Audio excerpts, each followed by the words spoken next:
Barrister Aqeel ملک صاحب، یہاں تو صورتحال یہ ہے کہ مجھے بڑا افسوس ہوا ہے، جنید اکبر صاحب جو ہیں وہ کہہ رہے ہیں جی کہ پہلے تو میرا یہ خیال تھا کہ ایک دوسرے کے ساتھ سیاسی انتقام نہیں لینا چاہیے، لیکن اب میں کہتا ہوں کہ اگر ہماری ایک خاتون اٹھائی جاتی ہے تو ان کی بھی دو اٹھانی چاہیے. یہ تو اسرائیل اور ایران والا کام ہو گیا.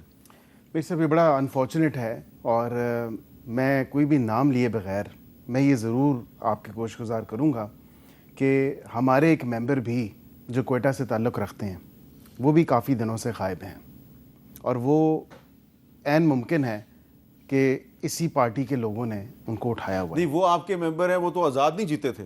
جی انہوں نے جوائن ہماری پارٹی کو کیا، زبردستی اس سے کروائی تھی. قطن نہیں.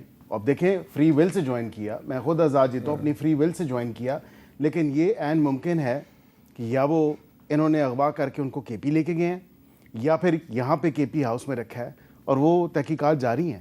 اور یہ آپ دیکھیں گے، یہ میں آپ کو بتاتا ہوں کہ یہاں کے پی ہاؤس میں ان کا کوئی ایم این اے نہیں ہے، کیونکہ نہیں، ہمارا ایم این اے اغوا کر کے انہوں نے رکھا. ان کو یہ اسلام آباد کا جو خیبر پختونخوا ہاؤس ہے اس پہ اعتماد ہی نہیں ہے. یہاں پہ جتنے بھی لوگ تھے وہ پشاور جا چکے ہیں. تو پھر وہ ظاہری بات ہے، پھر ایسی بات ہوگی کہ وہ پشاور سے، اب میں نے سنا کہ پشاور میں بھی آپریشن کے بارے میں سوچا جا رہا ہے.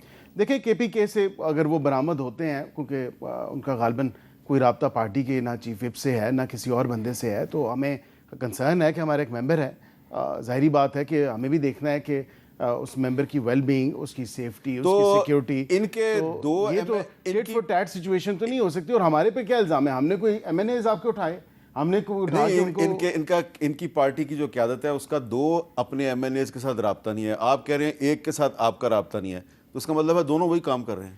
نہیں، یہ بڑا انفارچونیٹ ہے اگر اس طرح بات ہے. ہماری حکومت کی جہاں تک بات ہے، میں آپ کو آن ریکارڈ یہ کہہ سکتا ہوں، حکومت نے کوئی بھی اپوزیشن کے ایم این اے کو نہیں اٹھایا، نہ ہی کوئی ایسا جو طریقہ واردات ہے ہم نہیں کر رہے. میں نے آپ کو جس طرح گزارش کی کہ اگر ان کو یہ خدشہ ہے، ان کے لیے کوئی اور کرتا ہے. ہمارے نہیں سر، ہمارے لیے دیکھیں تمام آنریبل ممبرز ہیں ہاؤس کے، اور وہ انتہائی قابل احترام ہیں. میں نے آپ کو جس طرح گزارش کی، اسی ہاؤس میں سے، سینٹ میں سے بھی، نیشنل اسمبلی میں سے بھی یہی لوگ ووٹ کریں گے، اور وہ جو ووٹ کریں گے آپ کو نظر آ جائے گا. لیکن اس کو پریونٹ کرنے کے لیے یہ خدشہ ہے کہ انہوں نے ہمارے ممبرز کو اٹھانا اب شروع کر دیا ہے. آپ پہ الزام لگا دیا کہ آپ نے بندے اٹھا لیے ان کے. تو خیر یہ الزام ہوتا ہے، ان کے پاس ادارے، ان کے پاس وسائل ہے، ان کے پاس پنجاب سے ہم کی پی میں کہاں بندہ لے. لیکن آپ وہ کہہ رہے ہیں کہ بلوچستان کا ایم این اے جو ہے وہ آپ نے اٹھایا ہوا ہے. بلوچستان کا ایم این اے سے انہوں نے زبردستی جو ہے اس کو سائن کیا، زبردستی اٹھا کے اس سے فارم سائن کیا. وہ بیچارہ کہہ رہا ہے کہ میں پی ٹی آئی کی ہوں، پی ٹی آئی سے جیتا ہوں. وہ بیچارہ چپ گیا کہ یار ان لوگوں نے مجھ سے کیا کہ تو اس میں ہمارا کیا ہے. لیکن یہ کے ساتھ تو ادارے ہیں، ان کے ساتھ دور ہے. یہ جو کالے کرتے ایک دفعہ یہ ہمیں کہتے کہ یار جو ہے جنرل فیض کے ساتھ اس نے حلب سے، ہم نے کہا بالکل میں تو خوش ہوں کہ پہلی دفعہ کوئی جنرل کے ساتھ ہوا. میں نے کہا اچھا آپ خوش ہیں کہ جنرل فیض کے ساتھ جو ہو رہا ہے؟ پہلی دفعہ خوش ہوں جس کے ساتھ، جس نے میرے ساتھ آئین کو ساتھ، میرے ساتھ اگر اس نے اچھا کیا لیکن آئین کے ساتھ ظلم کیا، اس کو سزا ہونی چاہیے. میں کہتا ہوں یہ.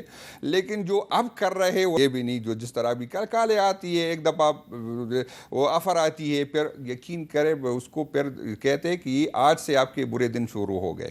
ان لوگوں سے کون پوچھے گا؟ جو ہمیں کہیں آپ کی گفتگو سے میرے برے دن نہ شروع ہو جائے، کئی برے دن دیکھ لیے. تو میں نے تو کسی اللہ آپ کو بھی برے دن سے بچائے، ان کو بھی بچائے. میں تو کسی کا نام نہیں لیا. میں نے کہا جو بھی سرکاری نوکر ہو غلط کام کرے اس کے ساتھ یہی ہونا چاہیے. بالکل ٹھیک ہے. آپ دونوں کا بہت بہت شکریہ. اور آئین پاک ہے اس نے ہر ادارے کی ایک حد مقرر کر رکھی ہے. تمام اداروں کو آئین پاکستان کی متعین کردہ حدود کے اندر رہنا چاہیے. جنید اکبر صاحب یہی کچھ کہنا چاہ رہے تھے، لیکن انہوں نے ذرا الفاظ سخت بیان کیے ہیں.